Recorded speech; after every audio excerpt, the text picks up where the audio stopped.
2, 1 मोर सपना के राजा रे मोर दिल में समा जा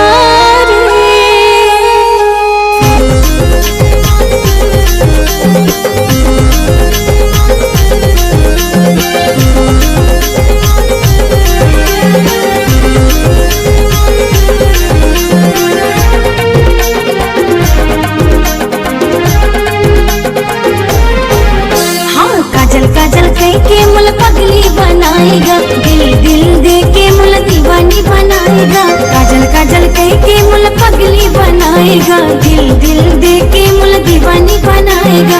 नैना लड़ा के राजा मुल पे फंसाएगा, दिल में बसा के राजा दीवानी बनाएगा। हाँ काजल काजल कह के मुल पगली बनाएगा, दिल दिल दे के मुल दीवानी बनाएगा। काजल काजल कह के मुल पगली बनाएगा, दिल दिल दे के मुल दीवानी बनाएगा।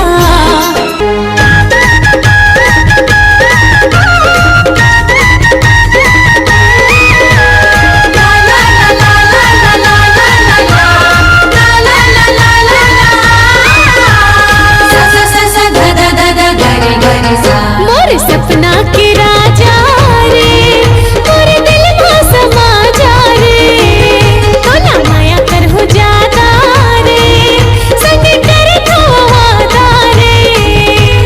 तोर नाव के बिंदिया लगा हो, तोला रंग माँ अपन में रंगा हो।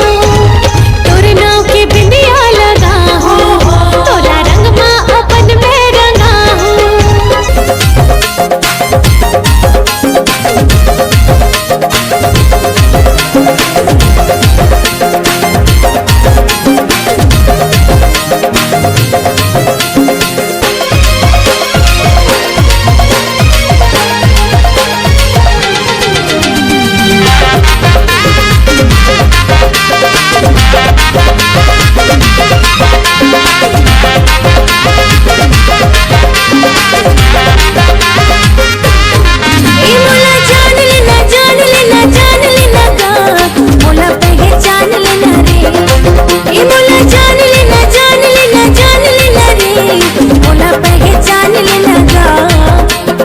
जिला में बवाल हो गए राजा।